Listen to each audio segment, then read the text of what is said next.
Hi, I'm John Knowles from St. Teresa. I got a chance a couple of days ago to visit with Katie Tuttle and record an interview that will be the first in a video series developed with Father Phil. As we're a church that recently dedicated a beautiful new building and is beginning a new liturgical year, we have the privilege of becoming ourselves living stones that are renewed and transformed for bringing the gospel all over Houston. Katie, whom I just mentioned, is doing just that. Countless young adults have benefited from her ministry in this area of Houston.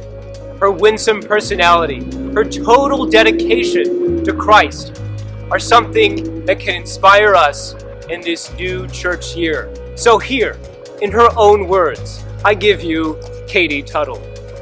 A series of retreats and mission trips left Katie longing for a life of gratitude and encounter, one where she was on fire and on mission. Before I knew Christ as a person, it was, you go to church and you do your thing, and that's what you do, and you're still Catholic, and that's great, but there's a whole treasure, at least for me, that I was missing, and I think that's for me is the game changer. Encountering Christ as a person.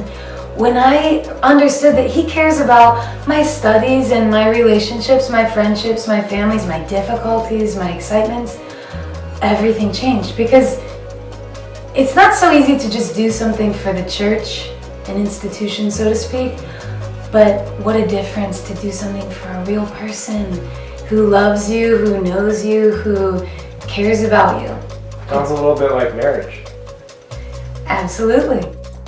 Katie gave her life to Christ by choosing the consecrated single life in the group Regnum Christi. So that really attracted me. I think the sense of mission, as I shared my story on a mission trip, I think that's where I felt like God was calling me, launching me, and inviting me. There's a sense of enthusiasm that I always saw in the consecrated women, and I thought, that's intriguing.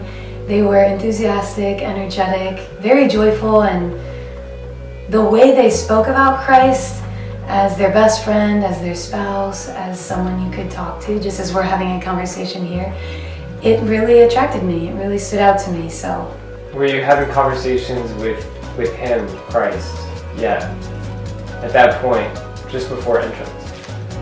Absolutely, I think so, absolutely. He made Himself very present, even though towards the end, as I'm ready to take my step in, a lot of fear entered, and of course, the devil wanted to get in there and shake up my mind and my feelings, my thoughts. The Lord was ever present, and I think He took me by the hand and said, "You can do this, and you can do this with me." So, what was the fear? I think for me, the fear was just leaving behind all my plans. Never gonna get married, not gonna have children, not gonna get to pursue this career, leaving home, all of these, I was paying attention to the things that I would have to apparently leave behind, and so that's when the fear entered in. But once I focused and shifted my attention to all that actually I was gaining through that, then that's where the fear could sort of dissipate. I guess my challenge for anyone who's watching would be to take the plunge. And I don't mean that become a priest or become religious necessarily, but take the plunge into a life with Christ. It's amazing. It's an adventure you'll never forget. It's an adventure you'll never regret. It comes with challenges, but it's a life of excitement, of joy, of freedom. And I don't know, it's the best. I want to take the plunge. What's my next step? Take the plunge. So I think your next step is find someone to talk to. Find someone who's in your church, someone who's in the faith, and talk to them. Ask them, what can you do? Where can you get involved? Where can you get engaged? And start there. Yeah.